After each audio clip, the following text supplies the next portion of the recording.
Amém. Vamos passar para a mensagem desta manhã. Abra a sua Bíblia, por gentileza,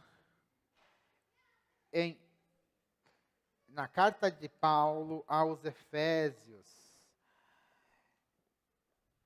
E lá no capítulo 5, verso 21. Eu só vou ler um verso agora, depois a gente vai ler mais depois.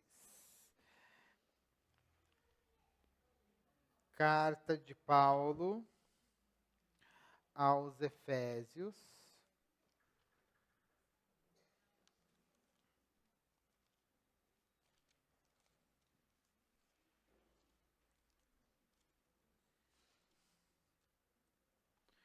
Capítulo 5, verso 21.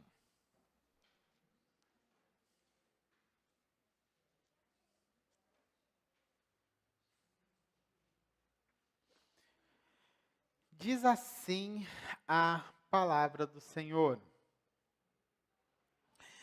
sujeitem-se uns aos outros no temor de Cristo. Oremos. Pai, em nome do Senhor Jesus, eu peço, Pai, para que o Senhor fale conosco através da sua palavra. A sua palavra que é boa, perfeita e agradável. A sua palavra que é poderosa. Uma palavra que entra nos nossos corações e pode transformar vidas. Que essa palavra nesta manhã, ela vem impactar não somente a nós, mas que vem impactar as nossas famílias. Deus, em nome do Senhor Jesus, nós queremos ser tocados por essa palavra e que nós possamos viver de acordo com o que a sua palavra diz. Ajuda-nos, Pai, a entender e colocá-la em prática. Essa é a nossa oração em nome do Senhor Jesus. Amém. Amém, irmãos. Amados, essa semana eu fui numa conferência lá na faculdade teológica. Foram 3 dias, né? Eu acabei, na segunda assisti em casa, na terça e na quarta eu fui lá na teológica. E foi uma conferência bem interessante, né? Pude escutar mais uma vez o pastor Mark Johnson, né? Já tinha escutado outras vezes, né? Um pastor que está há bastante tempo no Brasil, já está há mais de 30 anos. Né? E também o Alex Uemura, também, que é um pastor que eu já conheço há bastante tempo. O Alex, inclusive, eu participei até do concílio dele, ele era da Igreja da Batista da Pompeia. Muito interessante, né, essa conferência missionária. E teve uma coisa que o Mark Johnson, ele disse, que me pôs a refletir. Ele falou que em 2050, mais ou menos, vai haver a maior mortandade da história da humanidade. Aí eu falei, nossa. Nas próximas décadas, mais ou menos, e a previsão dos especialistas é, mais ou menos em 2050, nós vamos ter uma maior mortandade da história da humanidade. Por quê? Nós passamos pelo boom demográfico e, faz a conta, daqui a 2050 são 30 anos. Faz a conta de quantos anos você vai ter daqui a 30 anos. Hã? Alguns já estão falando assim, pode ser que eu não esteja mais por aqui, né? Eu já vou também estar perto desse... Eu provavelmente estou nessa leva aí de 2050, 2060, dali, né? Então, é uma época que vai ter uma grande... Porque tem muitas pessoas na humanidade, não é só aqui, tá? Não é só no Brasil. É meio que mundial isso, né? Então você vai ter muitas pessoas que já vão estar idosas nessa época e muitas pessoas vão estar morrendo nessa época mesmo. E isso vai trazer um grande desafio missionário. Imagina só, então daqui a 30 anos, nós vamos estar lidando com igrejas que vão ter muito mais idosos do que pessoas mais jovens, que é o diferente do que a gente vê hoje. Hoje nós temos igrejas que nós temos muito mais jovens do que idosos. Mas daqui a 30 anos, os que são adultos vão se tornar vão estar idosos e a gente vai ter muito mais idosos. Então você vai ter todo um desafio missionário, principalmente para essa geração, que vai ser a geração do Henry, né? Então, para que é evangelizar num mundo onde você vai ter muito mais pessoas idosas do que crianças. Esse vai ser o cenário mundial, onde as pessoas vão estar mais morrendo do que nascendo. Olha que coisa doida, né? Isso, e por que está acontecendo? Isso me chama bastante atenção, tá? Porque essa questão de natalidade, né? Por que está menos gente nascendo? E aí eu fui pesquisar mais um pouco, tal, sobre esse tema, acabei até assistindo mais uma aula sobre isso durante essa semana. E existem várias teorias sobre essa questão do declínio populacional. Por que a população está diminuindo no mundo? Existem várias teorias. Algumas teorias falam assim, né, porque os países mais ricos, as pessoas mais ricas têm menos filhos. Mas essa teoria não se põe muito de pé, porque tem países que não são tão ricos como o Brasil, que é um país de renda média, e a gente também não tem muitos filhos. É só ver, pega um corte de pessoas com menos de 30 anos. Quantos casais que vocês conhecem que têm mais de 3 filhos? São pouquíssimos. É exceção. A maior parte tem, no máximo, 2. Ou 1. Agora pega os que têm mais do que 60 anos. Quantos tinham mais do que... ou até um pouquinho mais, né? Se você fizer um corte até um pouquinho mais alto, você vai ver quantos que tinham mais do que 3 filhos. Eu pego minha avó, por exemplo. Minha avó, a mãe do meu pai, ela teve, acho que 16 filhos.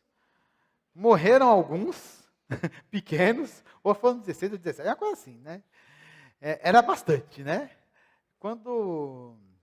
Tanto que os filhos mais novos dela não tem muita diferença de idade de mim, né? Então, são tipo uns 6, 7 anos mais velhos do que eu. Ou não, um pouco mais, né? Mas os meus tios mais velhos são quase da minha idade. Mas, mais novos. Mas é muito interessante a gente ver isso, né? Então, antigamente as pessoas tinham muitos filhos e hoje tem 2 ou 1.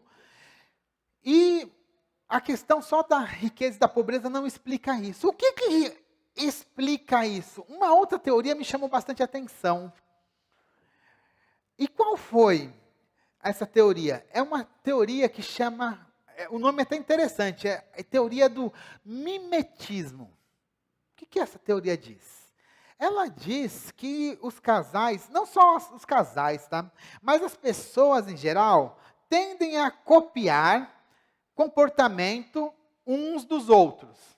Ou seja, se você vê um casal com... Isso vale para tudo, tá? Tudo na vida. Então, se você tem uma pessoa que tem uma casa de um jeito, você vai fazer a sua casa mais ou menos de um jeito.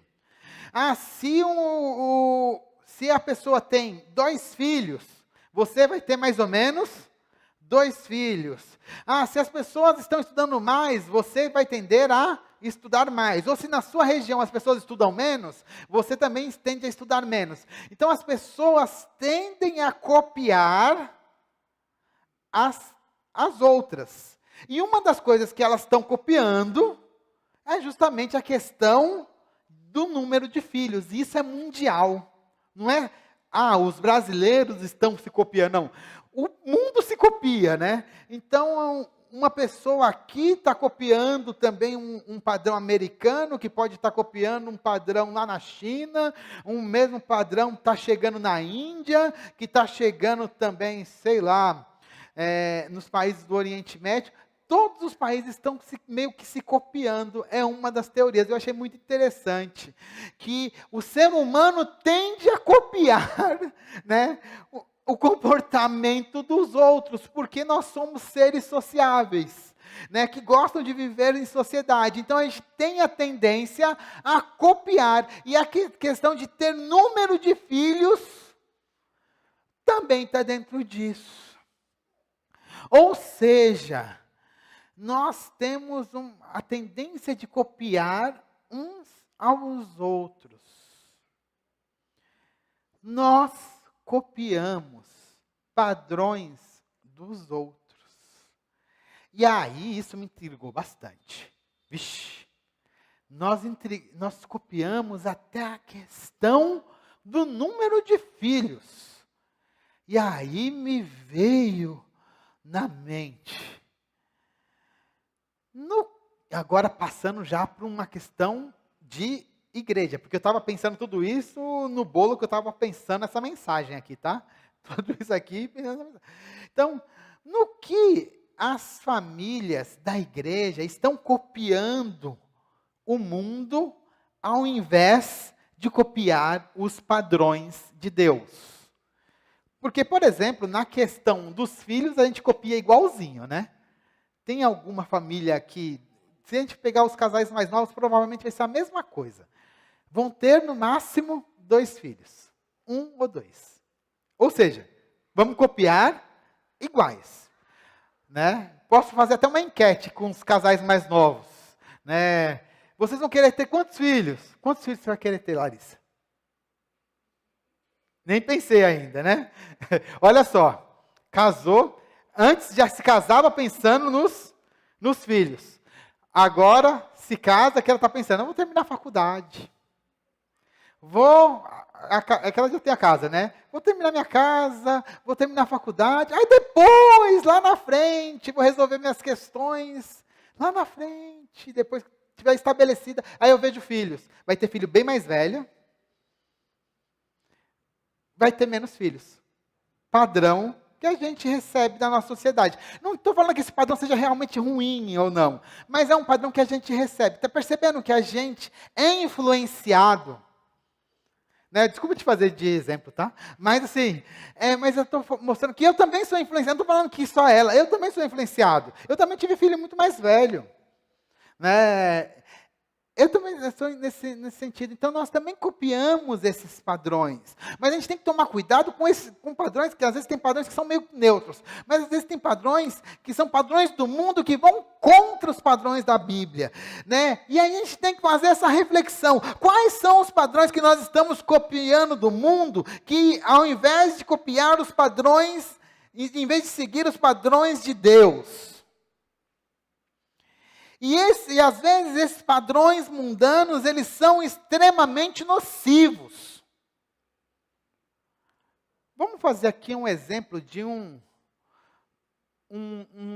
alguns padrões nocivos, alguns padrões ruins. Vou contar uma historinha de uma galera, de um casal do Rio de Janeiro, crentes. Lembrando que o Rio de Janeiro é um lugar onde tem mais crente no Brasil, é no Rio de Janeiro, né? A galera nem nasceu, está dentro de uma igreja, né? Então tem lá. Mas eles são crentes, né? 2 crentes, né? Mas você sabe, né? É legal estar na igreja, mas de vez em quando eles vão para a balada, né? É bom estar na igreja, mas não tem nenhum problema, né, irmã?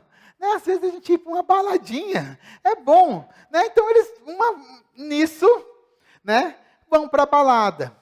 E muitos namoros, eles são construídos, mesmo de pessoas, membros da igreja, são construídos dessa maneira, vai para a balada, se encontra, já fala, e aí, como que é, não sei como são as gírias de agora, né, curte ali o meu Insta, né, aí passa o privado, porque lembra que agora tem 2, né, tem aquele que é mais geral, e aquele que você posta as fotos mais interessantes, então você já passa o que realmente interessa e já começa ali ter um relacionamento.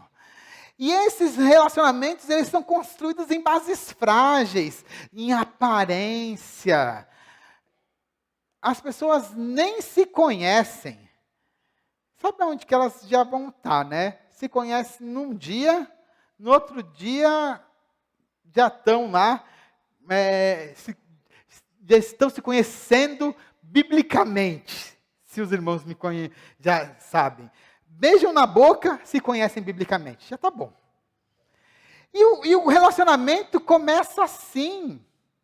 Focado em prazeres imediatos. E não buscam em nada a orientação e a aprovação do Senhor. A maioria dos relacionamentos, mesmo das pessoas que estão dentro da igreja, estão nesses padrões. Aí, começam assim. Aí depois, esses aí vão se casar, né? Aos trancos e barrancos. Um namoro daquele jeitão, né? Que o pastor adora, né? Vai lá, dá um problema danado, mas consegue se casar. Se casaram. Lembra que isso está acontecendo lá no Rio de Janeiro, não é aqui não, é lá no Rio de Janeiro, longe. É um casal hipotético. História genérica. Não estou falando de ninguém. Lá.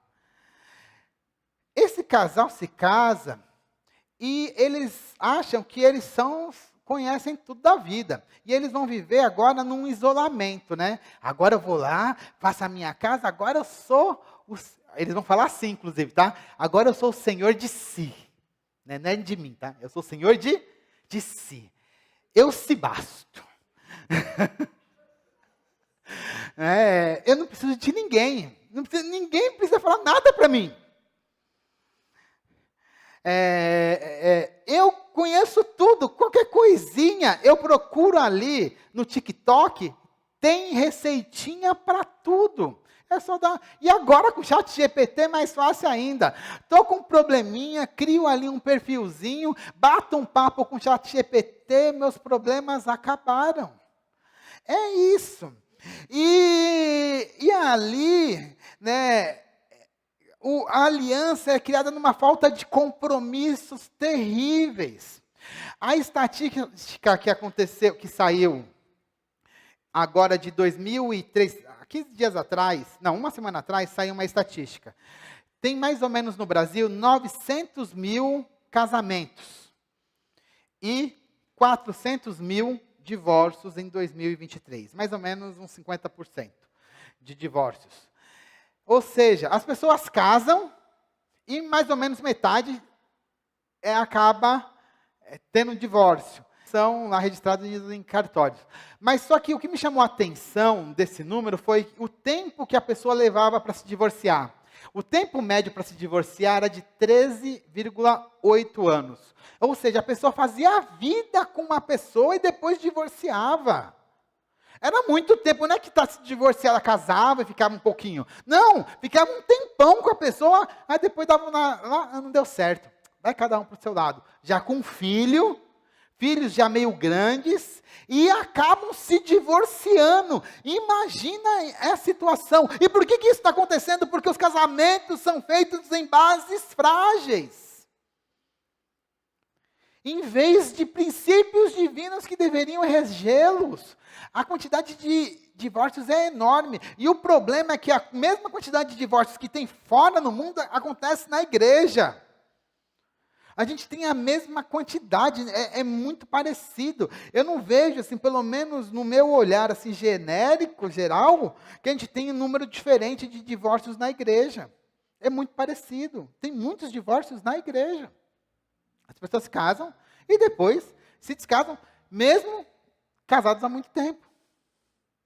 Porque não tem os princípios.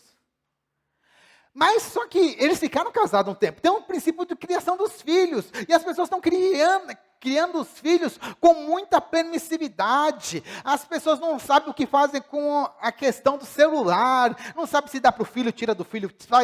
Se dá para o filho, é um problema. Se tira do filho, o moleque dá muito trabalho. Não sabe o que faz mais. Né? Os pais estão perdidinhos. Né? Porque eles escutam um monte de coisa e não sabem o que faz. Tem os pais, eu fico imaginando agora, assim, eles estão numa crise. Como criar filhos?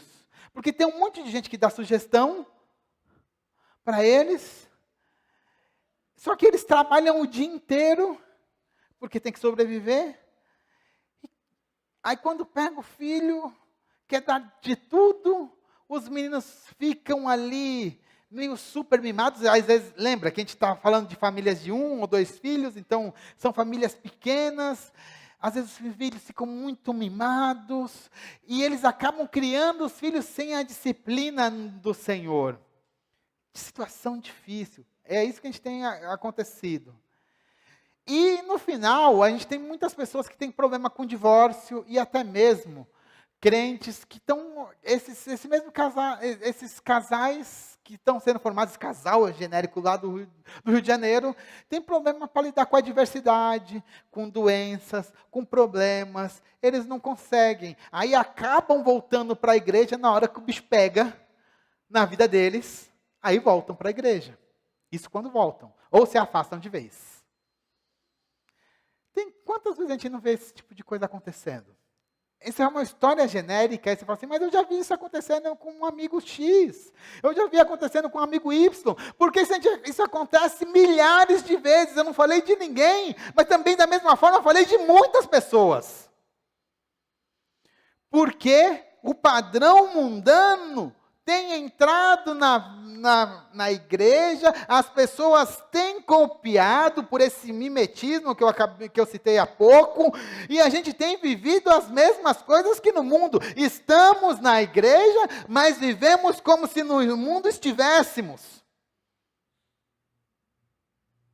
A única diferença é que ao invés de estar no domingo, assistindo lá o Domingão do Hulk, estamos na igreja. É pouco isso. Tinha que ter mais. A diferença deveria ser um pouquinho maior, né, em relação a isso. Mas aí a palavra de Deus, ela diz o seguinte para a gente, irmãos. Lá em Romanos 12, ela aponta um caminho totalmente diferente para a gente.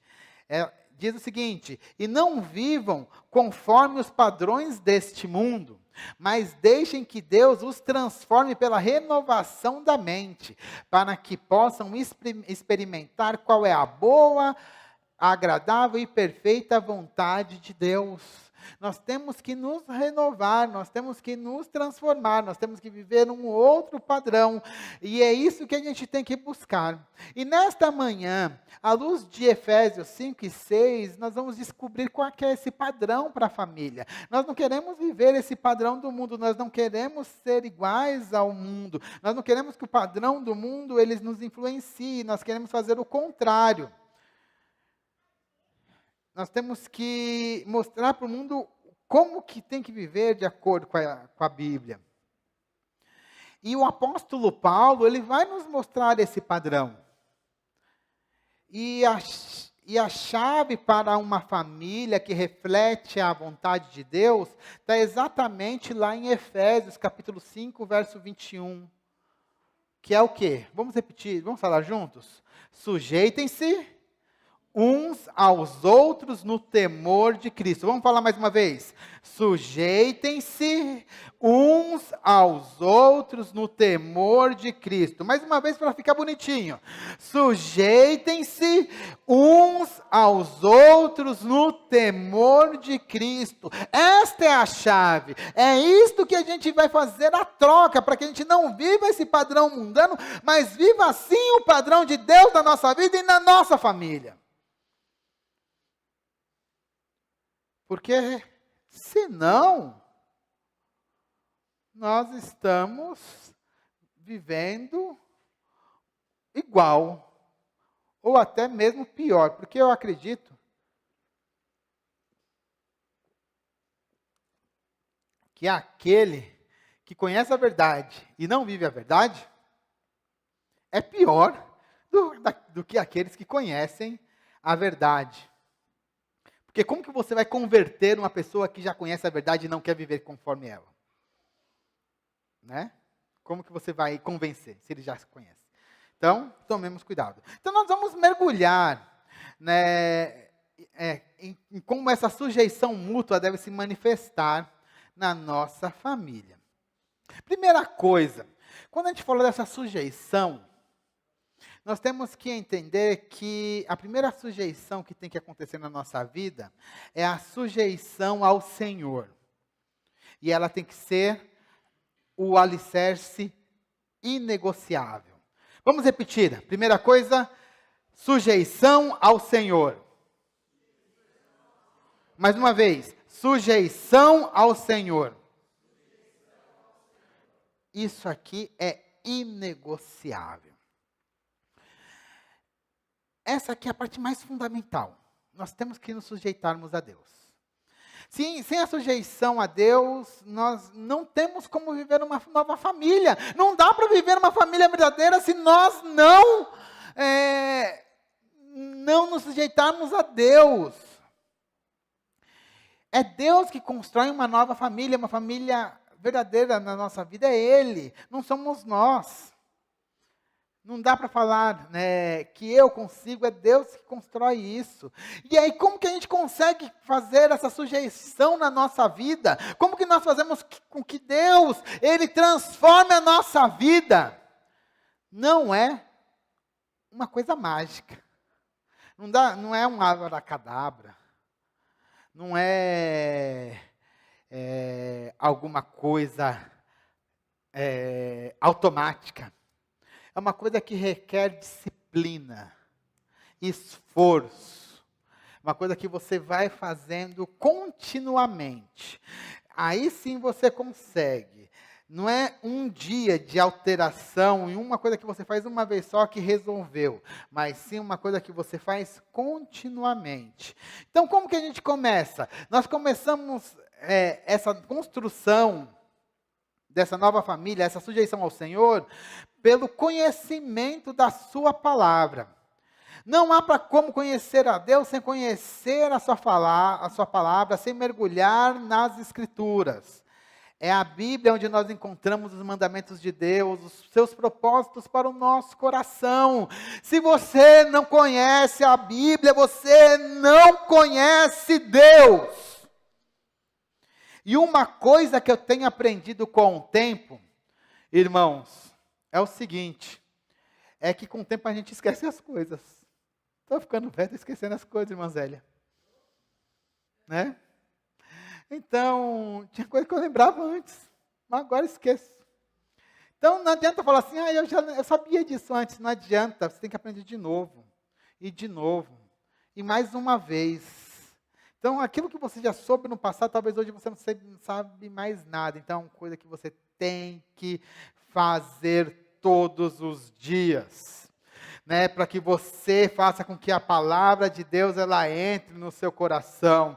E outra coisa que a gente tem que fazer é fazer com que a palavra de Deus, ela nos toque e nos transforme. A palavra de Deus, ela é uma coisa, não é um livro normal. É uma coisa muito especial. Deixa eu fazer uma perguntinha para você. Agora, não precisa responder não, mas é uma perguntinha importante. Quando foi a última vez que a sua leitura bíblica te levou às lágrimas? Qual a última vez que você leu a Bíblia e falou assim, nossa, chorei? Né? Melhor, talvez... Para alguns, a pergunta seja até um pouquinho antes. Qual foi a última vez que eu li a Bíblia, né? Mas não vou fazer essa não, tá? Não vou fazer essa não. Deixa quieto. Vou passar para outra, tá? Mas, considerando que você está lendo a Bíblia, qual foi que ela te tocou no seu coração? Porque quando você lê a Bíblia com calma, com profundidade, ela toca no seu coração. Às vezes você chora normalmente a gente chora pela miséria que está acontecendo na nossa vida. Como nós somos miseráveis. É como o publicano, né? O miserável homem que sou, né? Que ele fala assim, tem misericórdia de mim, né? Miserável homem que sou. Né? Ou, quando foi a última vez que a palavra de Deus, ela te impulsionou a ter um novo comportamento? Isso é sujeição a Deus. Você ler a palavra te tocar e ela te transformar. Quem dera isso acontecesse todos os dias. Mas não temos tempo, né? Afinal de contas, não temos tempo. Trabalhamos muito, olhamos muito celular, mas temos que fazer isso. Outra coisa que a gente tem que fazer nessa sujeição a Deus, oração sincera. Muitos de nós, na prática, vivemos como ateus. Sabe como que é viver como ateus na prática? É quando você só tem aquela oração mequetrefe, de só assim, Senhor, abençoa essa comida, amém. Ou você levanta da cama e fala assim, Senhor, abençoa meu dia, amém. Oração mequetrefe. Pergunta para o seu irmão assim, irmão, você está tendo oração mequetrefe no seu dia?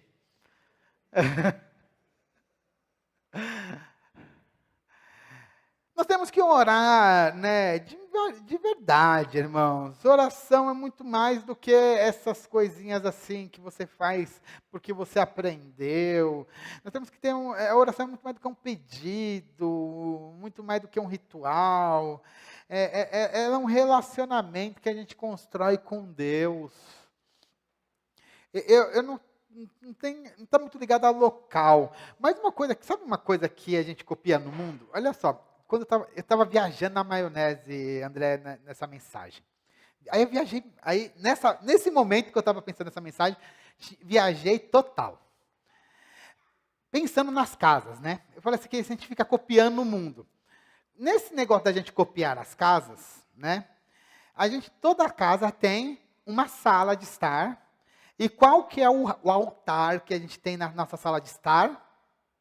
Televisão, né? É nosso altar.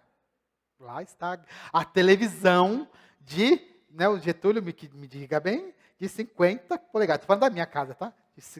De 40, 50 polegadas, a minha é mais ou menos assim. Então tem lá um altar, né, da televisão. Mas você já percebeu que nas nossas casas não tem um quarto de oração? Silêncio, né? Cri, cri, cri. A gente fala que é crente, mas não tem um lugar que a gente reserva para ler a palavra e orar. Por que a gente faz isso? Eu vou te explicar. Eu não estou te recriminando não, tá? Porque eu sou igual a você, tá? Essa ficha só caiu na minha cabeça agora, tá? Porque nós copiamos o mundo. No padrão do mundo, o altar está para ver as coisas do mundo. No padrão de Deus, nós deveríamos separar uma sala onde a gente deveria ter puffs, alguns livros de reflexão, lugar da Bíblia como centro, um lugar para a gente ajoelhar, né? Um lugar para a gente sentar. E é o lugar ali onde a gente ora a Deus. Da onde que eu tirei essa ideia? Não foi minha, né? Eu tirei daquele filme lá, Quarto de Guerra, que ela tem, a mulherzinha lá, a velhinha, tem o seu quartinho de oração, mas realmente a gente não tem. E a nossa arquitetura não contempla isso, porque nós somos influenciados pelo mundo. Mas se a gente tivesse uma outra visão, a gente reservaria um cômodo para a gente separar o nosso tempo com Deus. Não é isso? Porque a gente não separa o nosso lugar para Deus. Isso não cabe nem na construção da nossa casa. A nossa casa pode ter 200 metros, mas a gente não separa nem um metrinho quadrado para um lugar onde a gente vai passar com Deus. Falta de prioridade. Né? Influência do mundo nas nossas construções e na nossa vida. Fala aí, André. Viajei bastante nessa aí, não foi? Fui fundo nessa viagem, né? Mas é isso. A gente precisava fazer isso. Até a construção da nossa casa deveria ser influenciada por esse querer estar com Deus. E também outra coisa, obediência aos seus princípios. Nós devemos nos sujeitar a Deus fazendo a vontade de Deus, obedecendo a Ele. Nós temos que nos sujeitar a Deus no nosso relacionamento pessoal e vivo com Ele, permitindo que o Senhor Deus seja o nosso Senhor da nossa vida. Vamos lá, adiantando, vou ir mais rápido aqui, estou meio devagar. Segunda coisa, cônjuges, sujeição mútua no amor de Cristo. Repitam comigo, 2, cônjuges, sujeição mútua no amor de Cristo. Efésios 22 e 25, diz assim: esposas, que cada uma de vocês se sujeite ao seu próprio marido como ao Senhor. Agora o verso 25, maridos, que cada um de vocês ame a sua esposa, como também Cristo amou a igreja e se entregou por ela. Aqui vemos a beleza da sujeição mútua, né? Mulheres se sujeitando aos maridos, maridos se sujeitando às mulheres, e assim tem que ser no casamento, um se sujeitando ao outro. Não estou falando aqui de inferioridade, porque eu já falei várias pregações aqui anteriores, que não há uma questão de inferioridade nesse texto. Se você já passou comigo aí num curso de casamento, você também vai ver que não tem uma questão de inferioridade aqui. Mas aqui tem uma questão de serviço. Você tem que servir. E o exemplo maior para a gente de serviço é o próprio Jesus, que lavou o pé dos seus discípulos. Na última ceia, ele lavou o pé dos seus discípulos. E deu o exemplo para todos nós. Ele ainda pergunta para os seus discípulos: vocês entenderam o que eu fiz? E aí, deve ter tido na sala um cri, cri, cri, cri. Que eles não devem ter entendido nada, porque fizeram tudo ao contrário depois. Mas depois, assim, eles entenderam, mas entenderam com um pouco de dificuldade. É a questão de serviço. Então, o marido tem que lavar os pés da esposa. A esposa lavar os pés do marido.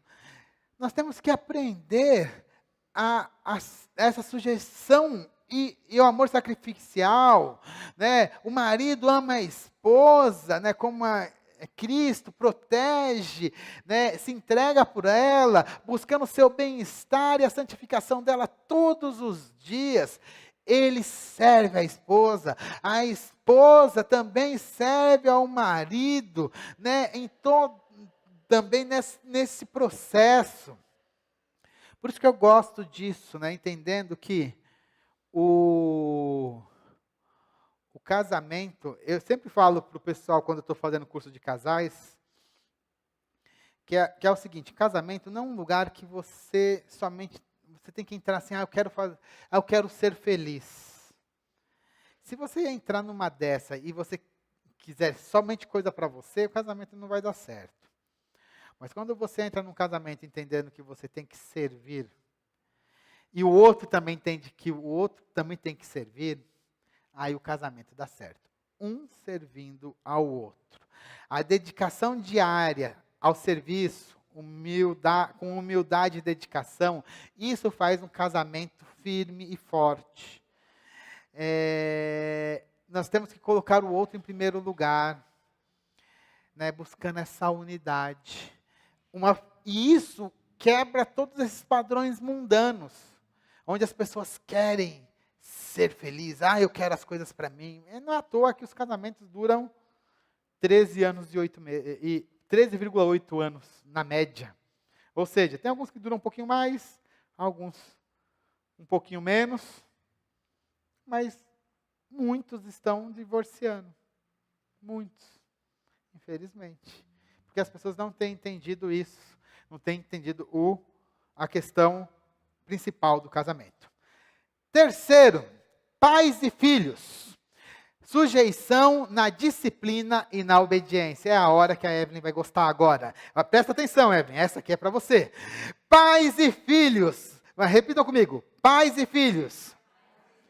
Sujeição na disciplina e obediência. Na disciplina e obediência. Efésios 6 e 1. Efésios 6, 1 e 4. Efésios 6, 1 e depois do verso 4. Efésios 6, 1. Filhos, obedeçam aos seus pais no Senhor, pois isto é justo, e vocês, pais, não provoquem os seus filhos a ira, mas tratem de criá-los na disciplina e na admoestação do Senhor. Irmãos, aqui é uma coisa importante. A sujeição entre pais e filhos, ela se manifesta de maneiras distintas. Mas sim, lembra que sujeição é serviço. Quando eu estou me sujeitando ao outro, eu tenho que prestar um serviço ao outro. Então, o serviço que o pai presta para o filho é diferente do serviço que o filho presta ao pai, aos pais. Mas os dois são igualmente importantes. Sobre os pais recai maior responsabilidade. E por isso, né, prestem atenção, pais. Os pais, eles estão se sujeitando aos filhos quando eles estão se dedicando a criar os filhos na disciplina e na admoestação do Senhor. Os pais estão dentro da vontade de Deus, quando estão criando os filhos na disciplina e na admoestação do Senhor. Os pais têm sim que criar os filhos na disciplina.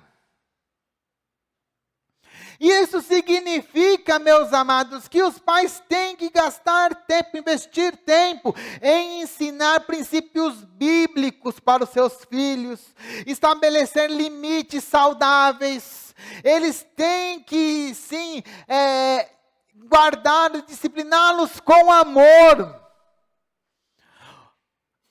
Pais, escutem uma coisa: criação relaxada dos filhos é pecado. Mais uma vez, relegar, deixar para lá, criar filho relaxadamente é pecado.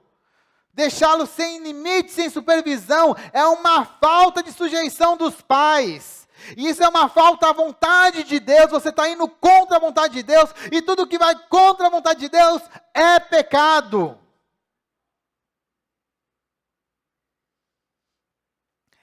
É bem interessante, né, para quem assistiu essa última série aí que fez muito sucesso mês passado, né, aquela série Adolescência, mês passado, março, sei lá, mais ou menos. Eu acredito que a maior parte de vocês deve ter assistido. Assistiram a série Adolescência? Quem assistiu a série Adolescência? Muitos assistiram aí, né? Quem não assistiu, eu recomendo, que eu acho bem legal, sobre temas bastante atuais. Série... Então, oi. Vamos ter um recadinho. Aí. Falei. Quem for o proprietário do carro, se tiver aqui, a placa QNZ 2801 está na frente da garagem ali, precisa retirar. E a moto também, a placa é EQP 2H24. Se tiver aí, o pessoal está pedindo ali. Beleza. Obrigado, Giovana, pelo recadinho. O pessoal já está retirando. Então, sobre a questão digital, ela é uma coisa bem importante, porque a gente está num tempo que todos estamos aprendendo a trabalhar com a questão digital. Porque é uma coisa nova. Eu, provavelmente, fui a última geração que nasci antes da era digital. Se eu falar para os meninos que quando eu nasci não tinha, ou se tinha computador, tinha computador, mas pouquíssimas pessoas tinham. Eu nasci no século passado, apesar de não parecer, né? E na década de 80, pouquíssimas pessoas tinham, né? O computador vai chegar de uma maneira mais forte com o PC na década de 90, que foi quando eu tive meu primeiro computador. Até telefone era muito difícil. Para comprar, para quem não era de uma classe que não tinha um pouco mais de dinheiro, mas para comprar telefone era uma coisa extremamente cara. As pessoas davam o telefone, às vezes, como herança, porque o negócio era caro, era um negócio difícil para você ter. Então, eu nasci numa época e peguei a transição. Então, a situação onde as crianças hoje nascem com o celular é diferente. E está todo mundo meio perdido. Eu vejo na escola da minha filha, as palestras, todo mundo perdido. Ai, faz assim, faz assado, todo mundo com os cabelos para cima. Meu Deus do céu, o mundo está acabando. Aí sai uma série que nem Adolescência, meu Deus. Aí sai alguma coisa assim quando... os adolescentes procuram coisas como Discord. Aí sai ChatGPT, meu Deus, agora o que eu faço? Porque os adolescentes não fazem mais trabalho. Eles colocam um prompt, copiam e acabou. Perdidos, sabe? Os professores perdidos, pais perdidos, né? Todo mundo perdido. Porque é uma nova realidade. Mas uma coisa que a gente tem que entender, principalmente em relação às questões digitais. Celular. Celular. Entenda uma coisa aqui, ó. Você soltaria um filho de 6 anos de idade, lá na Princesa Isabel, às 2 horas da manhã? Por que você não faria isso? Perigoso, né? Tem cara drogado, sei lá o que vai aparecer na frente. E se você faz isso, por que você dá um celular na mão de uma criança? Sem supervisão. É loucura. Aqui é muito pior do que colocar uma criança na Princesa Isabel 2 horas da manhã. Se você tem medo de pessoas que são lá os adictos lá da Princesa Isabel, que ficavam lá, aqui agora mudou, né? Não está mais lá Cracolândia. Mas se você tem medo do que pode acontecer com uma criança, porque está na rua, muito pior o celular. Mas milhões de vezes, e sem exagero, pior. Aqui você encontra qualquer coisa, desde droga, prostituição e escravidão moderna, exploração, tudo aqui na mão e fácil de entrar. Só você saber como entrar. Então, hoje, a gente poderia estar aqui e uma pessoa podendo fazer besteira aqui dentro do culto, enquanto eu estou falando. Então, é loucura você dar o celular na mão de uma criança sem supervisão. Loucura. Não faça isso. Nunca faça isso.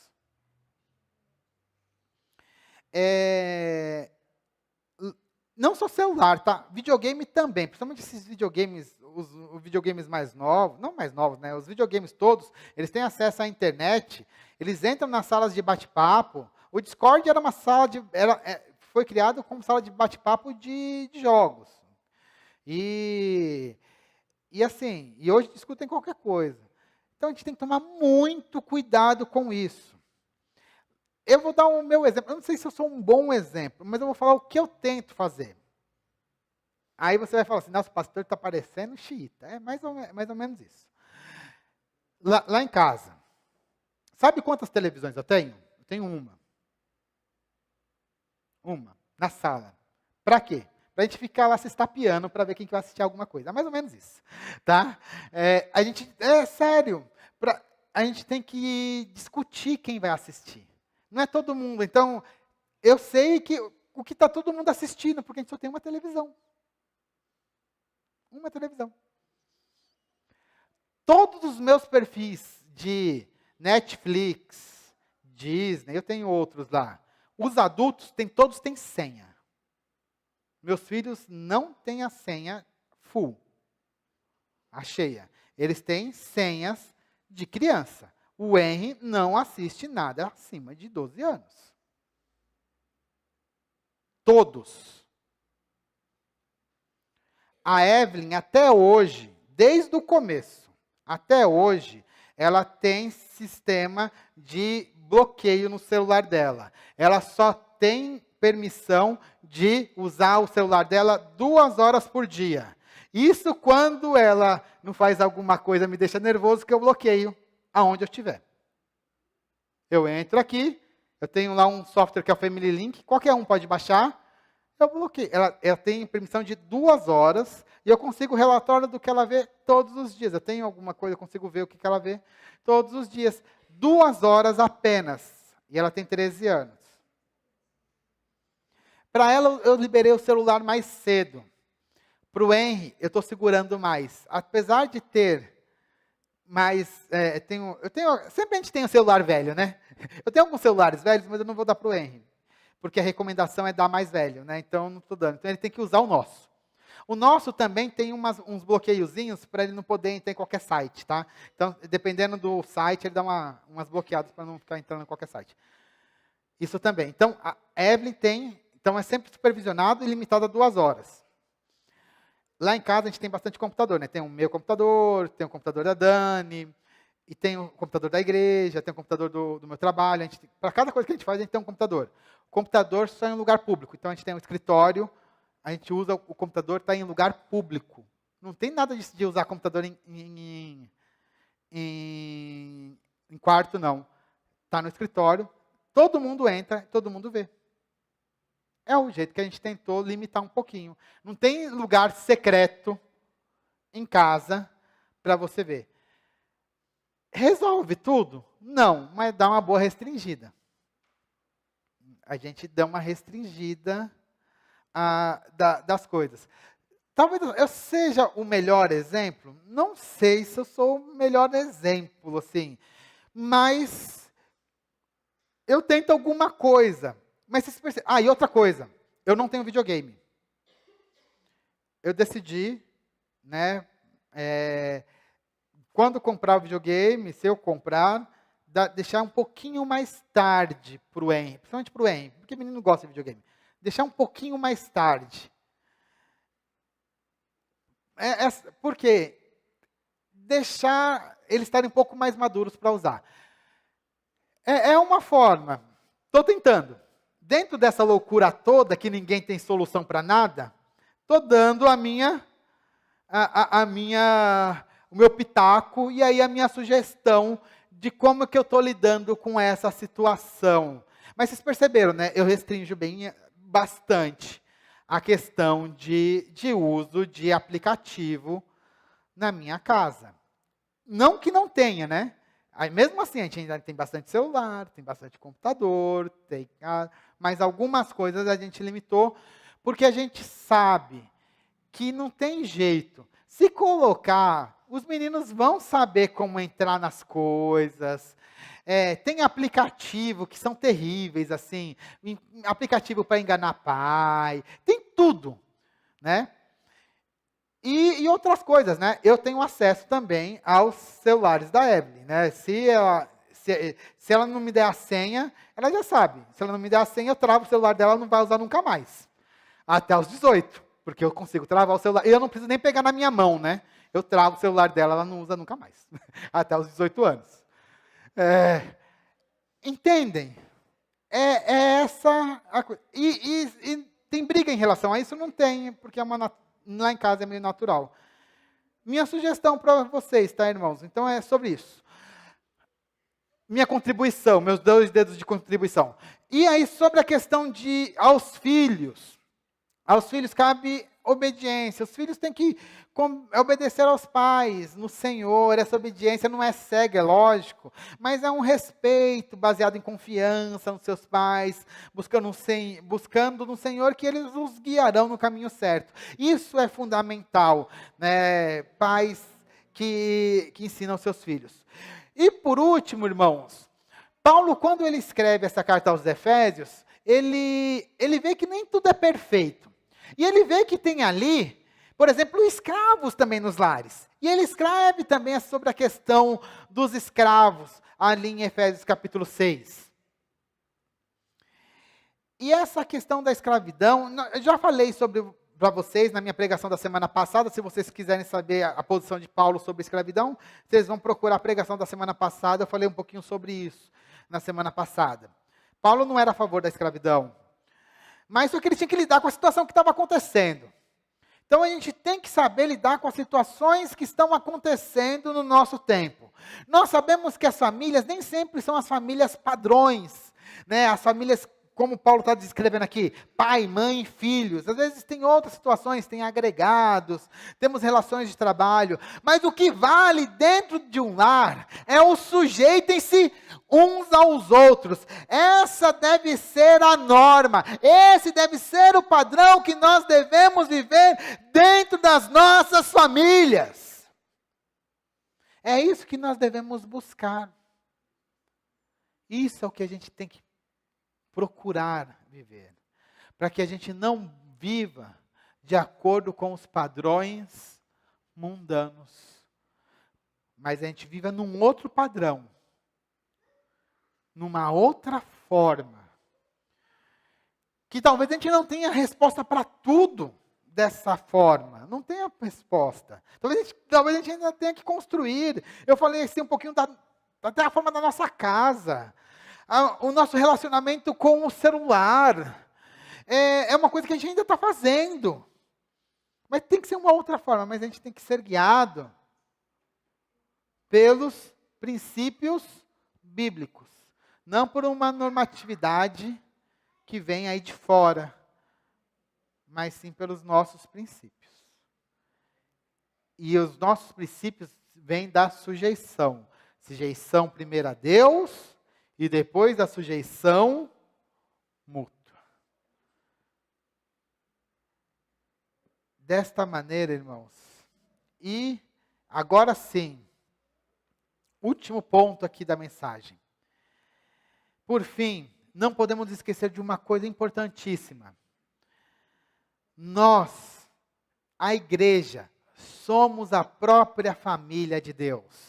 Lá em Efésios 2, 19 e 20, Paulo declara: assim vocês não são mais estrangeiros e peregrinos, mas concidadãos dos santos e membros da família de Deus, edificados sobre o fundamento dos apóstolos e dos profetas, sendo ele mesmo Cristo a pedra angular. Para aqueles que talvez não tenham uma família biológica ou que enfrentam desafios nos seus lares, a igreja é o seu refúgio.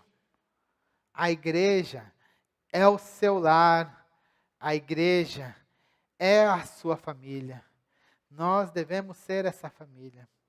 Como é bom você às vezes saber que não tem uma família, mas é legal saber que as pessoas te acolhem dentro da igreja.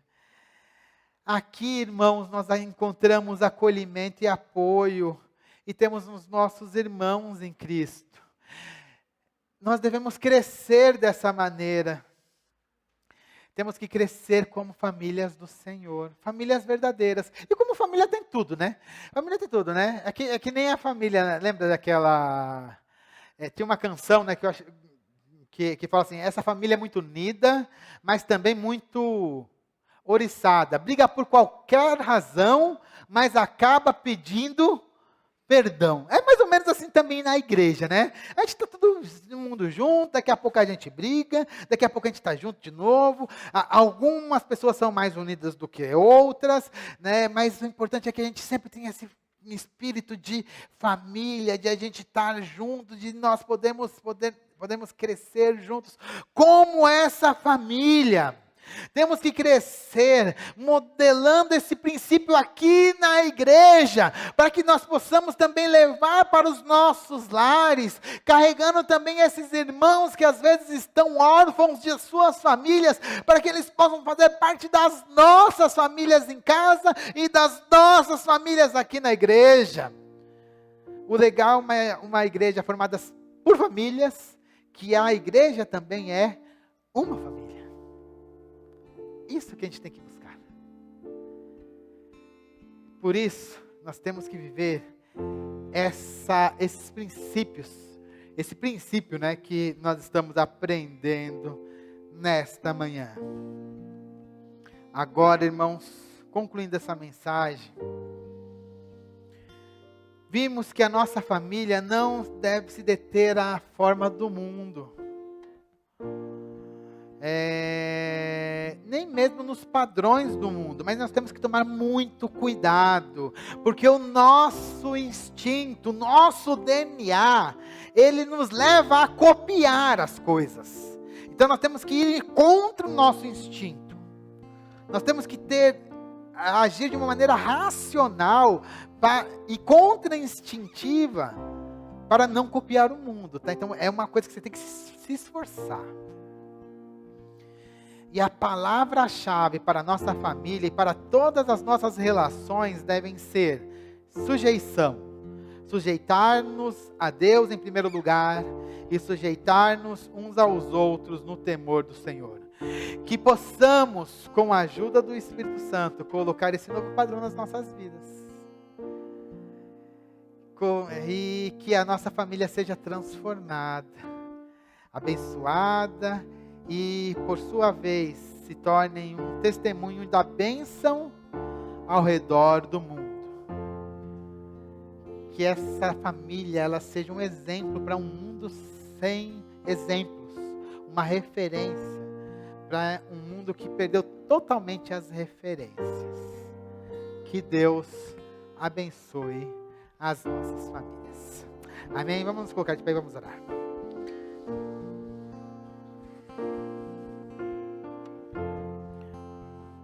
Pai, em nome do Senhor Jesus, eu quero te agradecer por essa mensagem.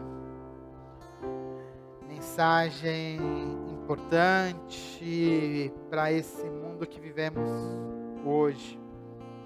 Que nós possamos, Pai, ter esse movimento contracultural. E possamos viver a sujeição. Primeiramente a Ti, Pai. E depois uns aos outros. Que possamos levar essa sujeição para as nossas famílias. E que isso transforme os nossos relacionamentos dentro dos lares. Nós não queremos mais viver na confusão. Nós queremos viver, Pai, na sujeição e dentro da Sua vontade. Ajude, então, Pai, a consertar os relacionamentos dentro dos nossos lares. Com os nossos irmãos, os nossos pais, os nossos primos. Pai, que comece a partir de nós essa transformação nas nossas famílias. Que isso também venha para a nossa igreja. E que nós possamos fazer também essa transformação, dessa sujeição mútua na igreja. E que nós sejamos transformados para a honra e glória do Seu nome. Ó Pai, em nome do Senhor Jesus, nós clamamos, Pai, pela Sua misericórdia nas nossas vidas, porque nós precisamos de Ti. Porque essa mudança é grande, ela é dura, mas nós cremos, Pai, que o Seu Santo Espírito pode fazer tudo na gente.